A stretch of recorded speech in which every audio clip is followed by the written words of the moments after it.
की तरफ कामयाबी मस्जिद है, लेकिन उसकी कामयाबी मोबाइलों में है, इंस्टा में है, ट्विटर में है, फेसबुक पर है।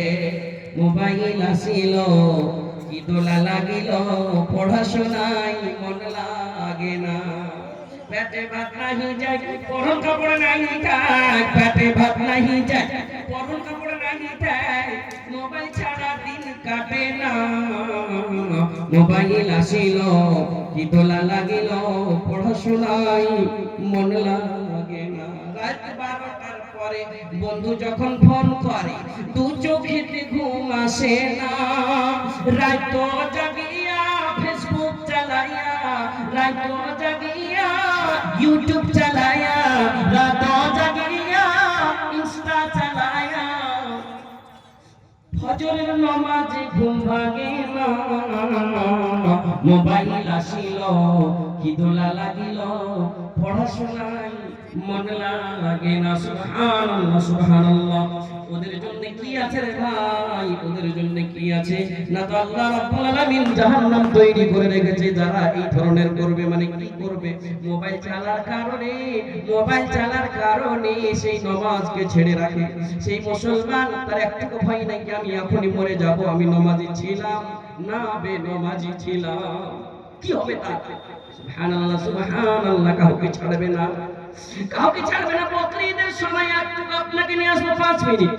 বকরিদের সময় যখন বকরিদ মানে ঈদুল আজহাকে টাইম দেয়, বকরিদ কই আমরা সামান্য এই আগে বাজারে বকরিদের সময়, ঈদের সময় গায়ে সব দিল্লি থেকে আসে, কেরালা থেকে আসে, জয়পুর থেকে আসে, বিদেশ বিদেশ থেকে আসে, গায়ে একটা খুব বড় খুশি। কুরবানির সময় সবার সঙ্গে দেখা হবে, বড় ঈদ ওটা কি করে চাইছে, এই মনে করে সবাই বাড়িতে আসবে, ভালো লাগবে, একটা খুব সুন্দর বাতাবরণ, মাহৌল। অনেকদিন পর পর কারোর সঙ্গে দেখা হবে, মহিলারা যারা আছে তারাও বলবে ভাই বাপের বাড়ি যাব এবার বকরিদের সময়তে।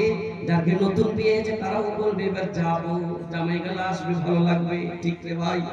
এই বকরিদের সময় সবাই বাড়িতে আসবে।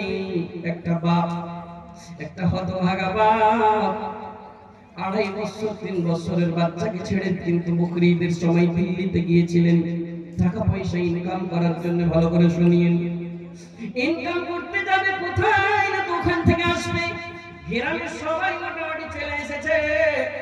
ওর মাকে বলছে, মা আব্বুর সঙ্গে ভিডিও ফোনে তুমি যে গল্প করছো, ওই আমার আব্বু কখন আসবে একবার জিজ্ঞাসা করো। আমার বাড়ির পাশে শামিমের আব্বা, জামিলের আব্বা চলে এসেছে, আমার আব্বা কখন আসবে? মোবাইলটা উঠিয়ে টেবিলের উপর থেকে উঠিয়ে বাচ্চাকে ফোন লাগিয়ে দিয়েছে। বাচ্চাটা কটকট কটকট করে কথা বলছে, বলছে বাবু রে আমার, তুমি তোমার আব্বার সঙ্গে কথা বলে নাও। আব্বাকে বলছে, আব্বু সবার আব্বা চলে এসেছে, তুমি কখন আসবে গো আব্বা? মায়ের আগে আমার শুনবে ইবরাতনাক ওয়াকিয়া, ইবরাতনাক ঘটনা আমি খুব লম্বা করে বলবো না, ইনসান কো ইশারা কাফি হ্যায়। আব্বু গো তুমি কখন আসবে গো আব্বু? সুবহানাল্লাহ।